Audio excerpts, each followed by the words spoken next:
Hello, everyone, and welcome to another episode of John Matrixx Talks Movies. If this is your first time visiting the channel, please hit subscribe to catch future videos from me. Today, let's talk about the Star Wars prequels.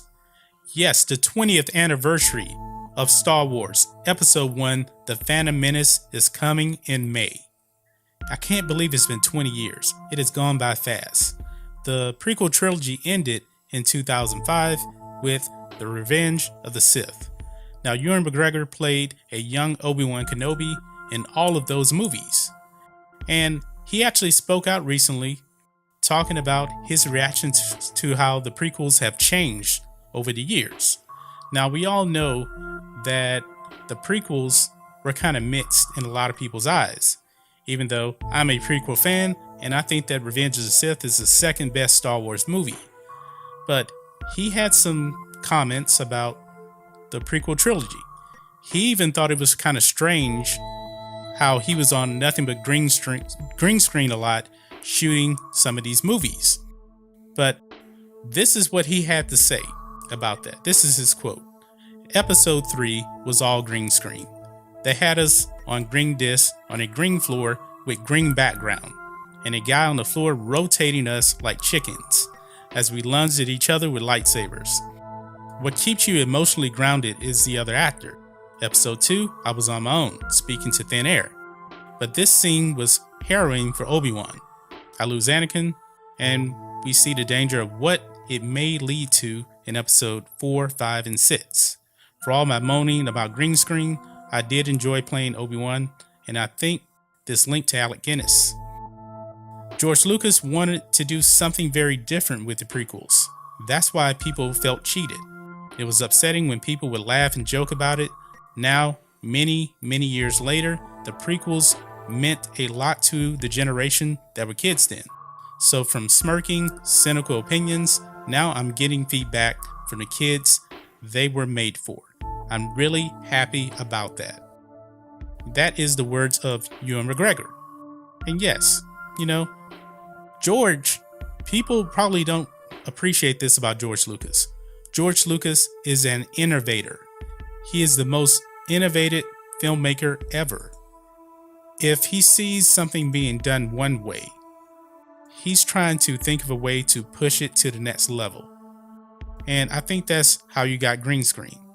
And if he really had his way with the original trilogy back in the 70s when technology wasn't what it is now, what you got in the special editions is what he had in his mind back then. So you can actually really see how expansive the mind of George Lucas is. But I think there were a lot of people that actually liked the prequels. I remember when The Phantom Menace came out, a lot of people were actually saying they really enjoyed it.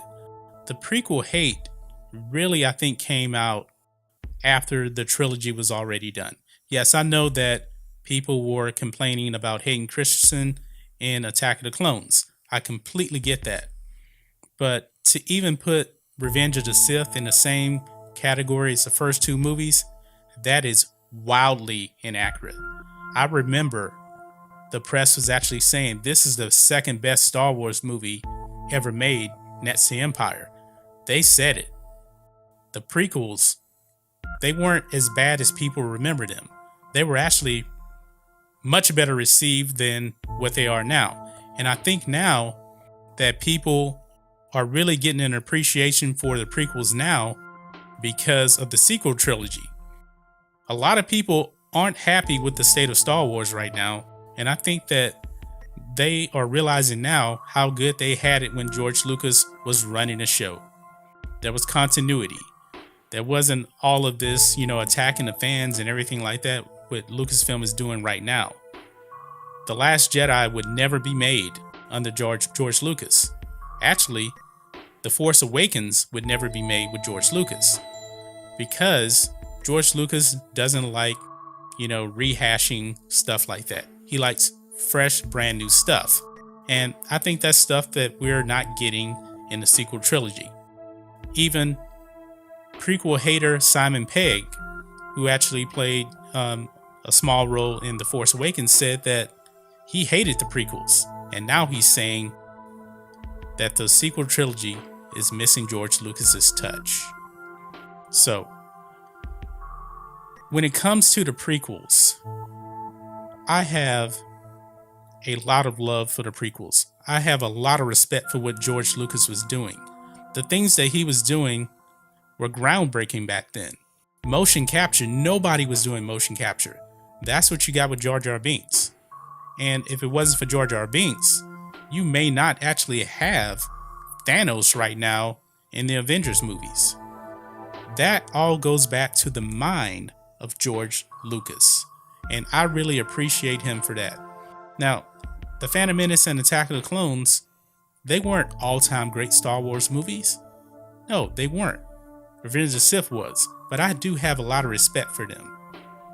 So, what do you guys think about this? Ewan McGregor giving his thoughts on how the prequel trilogy has kind of taken a turn for the better now in today's age. What do you guys think about all this? Let me know what you think about this in the comments. If you're new here to the channel, please hit subscribe to catch future videos from me, and we will catch you on the next video. John Matrixx, out.